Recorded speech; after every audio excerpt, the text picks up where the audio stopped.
What do you mean? It's a question Republican presidential candidate Donald Trump is likely asking after being told to change his tune at some campaign events. Trump, it seems, is a big fan of Adele, but she's not much of a fan of him or any politician wanting to use her music. Aarti reports.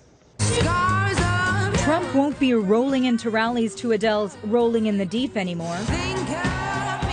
The Republican candidate may be a fan, but the feeling isn't mutual.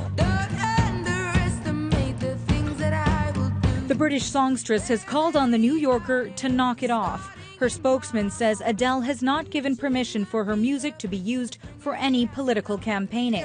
So the boisterous presidential hopeful will have to revisit his playlist again.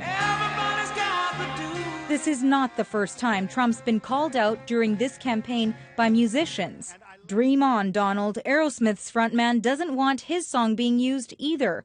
Back in October, Steven Tyler's lawyers issued a cease and desist letter to Trump for using the band's song during campaign events. Even that wasn't Trump's first music feud. He'd already clashed with Canadian artist Neil Young. Young posted this on Facebook the following day. Had I been asked to allow my music to be used for a candidate, I would have said no. His political views, many people disagree with. He's somewhat polarizing, you could argue. And, a lot of artists, if not all artists, take pride in the work that they've done. Copyright experts say politicians don't legally need an artist's blessing before using their song during a rally. But to be safe, campaign organizers should get a license from the appropriate performance rights organization.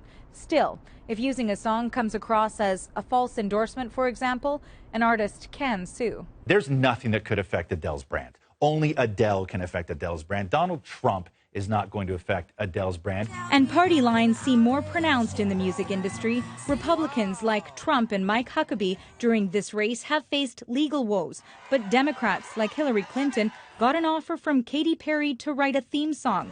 Simon and Garfunkel happily lent their song to Bernie Sanders. Does everyone agree with that? As Trump tweaks his playlist, he can put one artist at the top of his list, Kid Rock. Perhaps one of a dwindling number of artists who says he's digging Donald Trump. Aarti, Global News, Washington.